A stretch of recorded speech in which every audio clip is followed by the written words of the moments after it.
Pour cette recette, il vous faudra d'abord réaliser ma recette de la pâte à tarte à l'eau chaude. Je vous ai proposé cette recette il y a quelques jours sur ma chaîne YouTube. Je vous mets le lien de la vidéo de la recette en haut à droite de l'écran. Vous verrez qu'il s'agit d'une recette sans beurre ni œufs. C'est vraiment la pâte parfaite pour faire des chaussons aux légumes, des chaussons à la viande hachée, bref, à ce que vous voulez, car il s'agit d'une pâte à tarte qui ne se détrempe pas. Mais bien évidemment, vous pouvez aussi la remplacer par exemple par une pâte feuilletée pour toujours avoir ce petit côté friable très important dans ce genre de recette. Et maintenant, c'est parti pour préparer notre chausson au thon et au poivron. Commencez par étaler votre pâte à tarte en un grand rectangle en laissant une belle petite épaisseur, puis dorez le contour entier de ce rectangle à l'aide d'un mélange d'un œuf et d'une cuillère à café de lait. Et pour cette recette, c'est important de le préciser, je n'ai utilisé que la moitié de ma recette de pâte à tarte à l'eau chaude. Ensuite, préparons la farce qui est très simple. Il faudra couper un gros oignon en petits morceaux. Pour le cuire environ 3 minutes à feu doux dans une poêle avec un filet d'huile. Puis ajoutez 200 g d'un mélange de poivrons. J'utilise des poivrons congelés puisque nous ne sommes pas dans la saison des poivrons. Je tiens à préciser que vous pouvez mettre n'importe quel légume de votre choix. Mais je dois vous dire que le mélange que nous sommes en train de préparer en tant que garniture vaut vraiment la peine d'être essayé. Et maintenant, c'est le moment d'ajouter un morceau de thon. J'utilise un morceau de thon congelé. Et le cuire pendant environ 3 minutes à feu moyen en pensant à le retourner de temps en temps. Puis après les 3 minutes de cuisson, coupez votre thon en plusieurs petits morceaux et ajoutez le meilleur des ingrédients, une cuillère à soupe de curry tandoori. C'est grâce à cette épice qu'on va obtenir un lien entre tous les ingrédients au niveau du goût.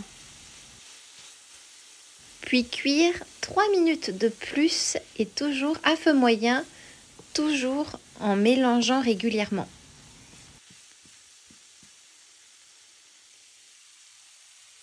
À la fin de la cuisson, ajoutez une pincée de gros sel.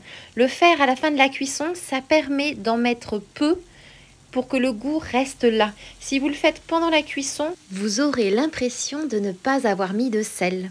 Ensuite, sur la moitié de votre pâte à tarte, ajoutez une grosse poignée de mozzarella râpée. Puis ajoutez par-dessus votre mélange de thon et de poivron cuit. Ça sent si bon!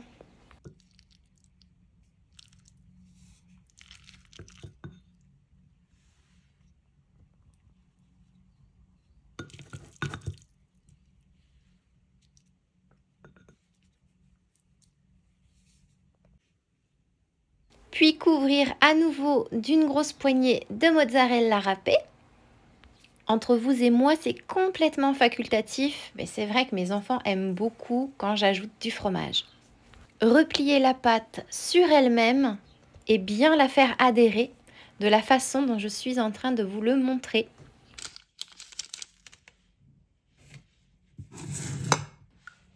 Et n'oubliez pas de dorer toute la surface.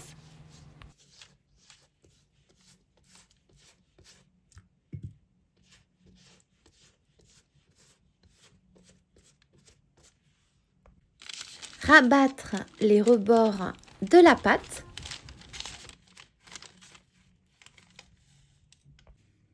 Puis presser à l'aide d'une fourchette par-dessus.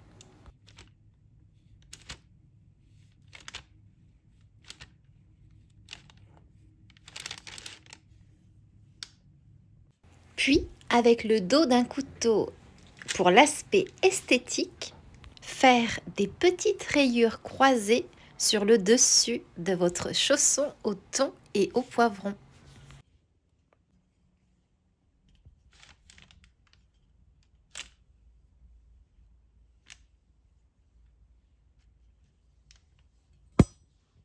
Puis cuire au four à 180 degrés pendant environ 35-40 minutes.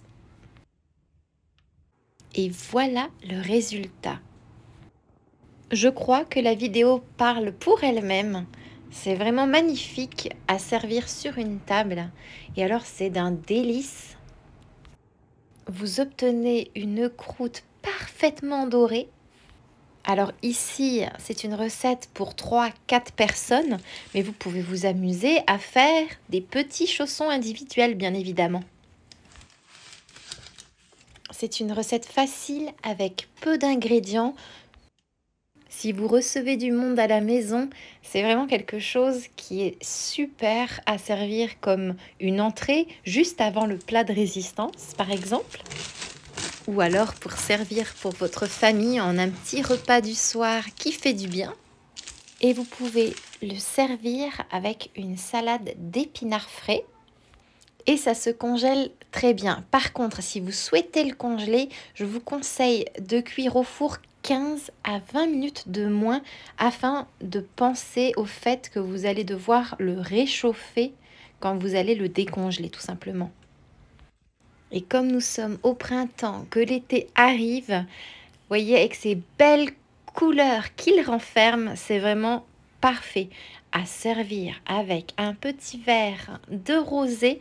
J'adore le vin d'Abruzzo, qu'il soit rosé, rouge ou blanc. C'est un accord mets et vin gagnant-gagnant.